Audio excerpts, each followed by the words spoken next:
ជំរាបសួរហើយក៏ដូចជាសួស្តីអ្នកទាំងអស់គ្នា Welcome or welcome back អញ្ចឹងឯនងផងដែរពួកយើងនឹងបន្តទៅលើមេរៀន Adobe Illustrator មេរៀនទី14 Clorox Poster អញ្ចឹងដើម្បីកុំឲ្យខាតពេលយូរពួកយើងមើលទៅលើ size របស់យើងទាំងអស់គ្នាអូខេអញ្ចឹងចំពោះ size របស់យើងសម្រាប់នៅថ្ងៃនេះគឺ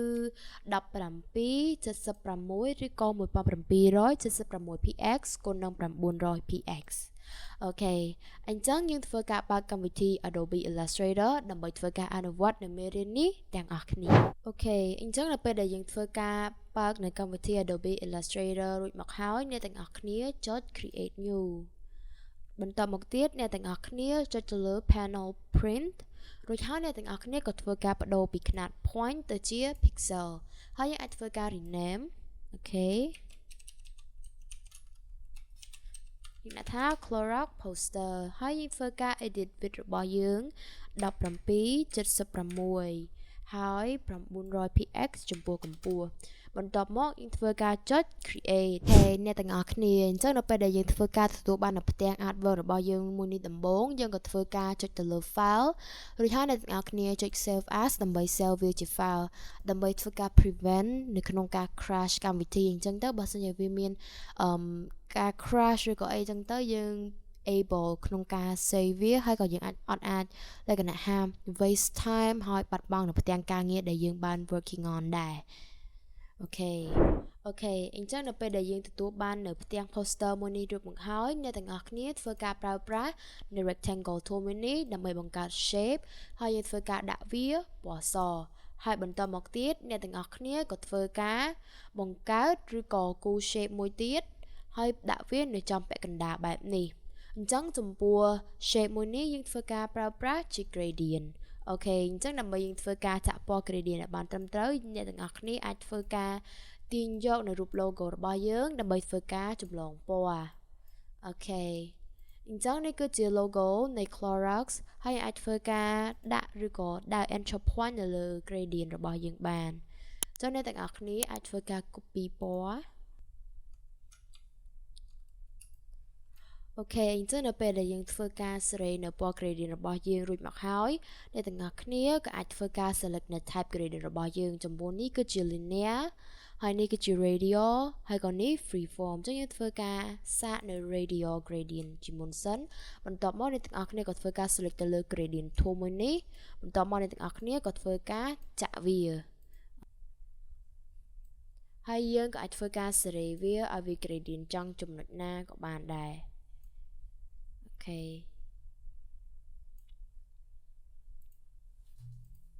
អញ្ចឹងនៅពេលដែលអ្នកទាំងអស់គ្នាធ្វើការសេរីវារួចមកហើយអ្នកទាំងអស់គ្នាក៏ធ្វើការមើលទៅលើរូប product របស់យើងហើយយើងធ្វើការ remove background របស់វានៅក្នុងកម្មវិធី Adobe Illustrator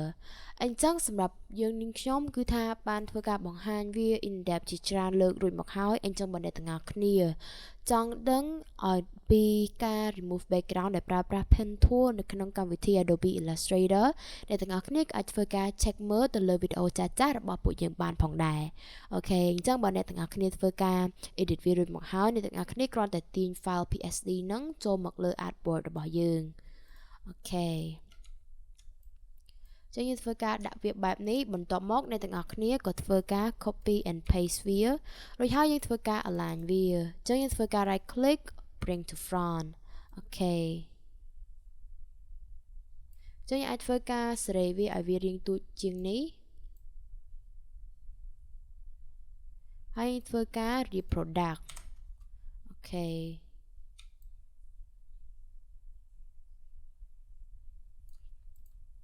អញ្ចឹងនៅពេលដែលអ្នកទាំងអស់គ្នាធ្វើការរៀប product រួចមកហើយអ្នកទាំងអស់គ្នាអាចធ្វើការ select វាទាំងអស់បន្ទាប់មកអ្នកទាំងអស់គ្នាក៏ធ្វើការគ្រប់វា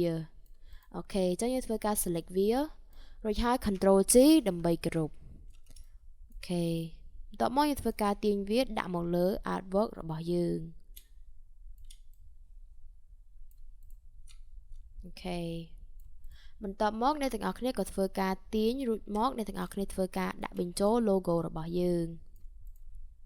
អញ្ចឹងបន្តមកទៀតយើងក៏ធ្វើការវាយ tag ដែលនាងខ្ញុំកន្លែងនេះនាងខ្ញុំបានបង្ហាញរួចមកហើយអ្នកទាំងអស់គ្នាក៏អាចធ្វើការចុច stop pause ហើយក៏អ្នកទាំងអស់គ្នាអាចធ្វើការសរសេរវាដាក់លើអ្វីមួយដើម្បីជាចំណានសិនក៏បានដែរអូខេអញ្ចឹងយើងធ្វើការសរសេរ text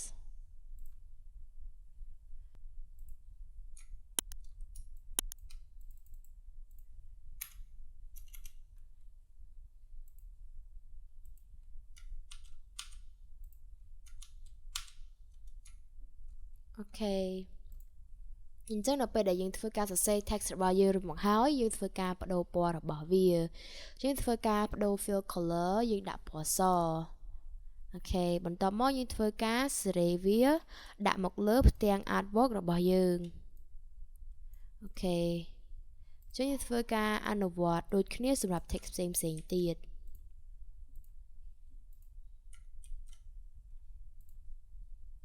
យើងធ្វើការបដូរ fill color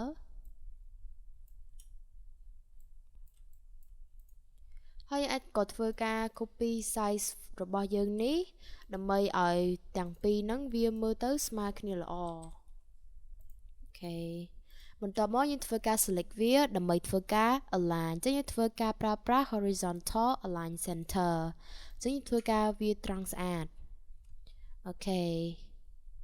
ហើយយើងក៏អាចធ្វើការគ្រប់វាសិនក៏បានដែរ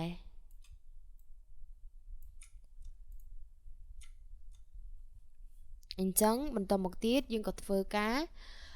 copy and paste text របស់យើង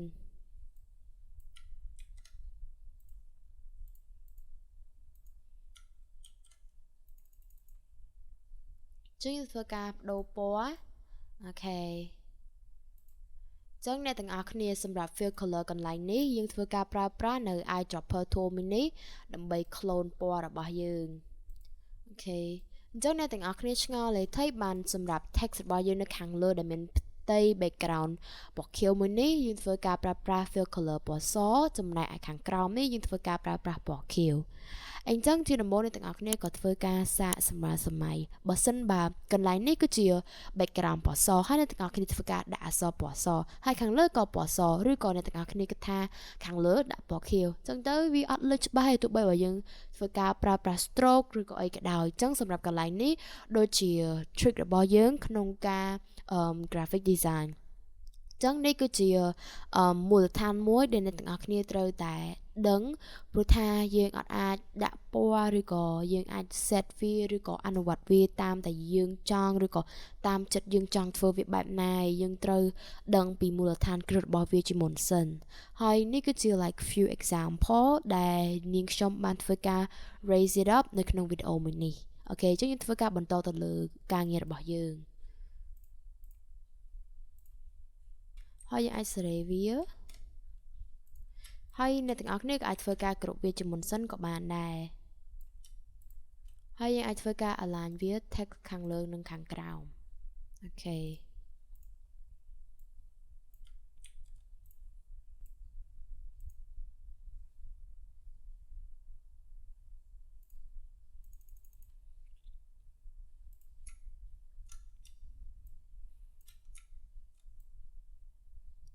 អញ្ចឹងបន្តមកទៀតយើងក៏ធ្វើការ align វាអូខេនៅពេលដែលយើងធ្វើការ align វាហើយអ្នកទាំងអស់គ្នាអាចធ្វើការគ្រប់វាម្ដងទៀតរួចហើយ align វាជាមួយនឹង text ខាងលើអូខេអញ្ចឹងនៅពេលដែលយើងធ្វើការអនុវត្តការងារមួយនេះរួចមកហើយយើងក៏ធ្វើការ export វាហើយអញ្ចឹងនេះគឺជា result របស់យើងសម្រាប់ការងារមួយថ្ងៃនេះបើអ្នកទាំងអស់គ្នាចូលចិត្តនៅវីដេអូមួយនេះអ្នកទាំងអស់គ្នាអាចធ្វើការចុច like subscribe និងសញ្ញាកណ្ដឹងដើម្បីទទួលបាននូវវីដេអូថ្មីៗទៀតនៅពេលបន្តទៀតបាយបាយ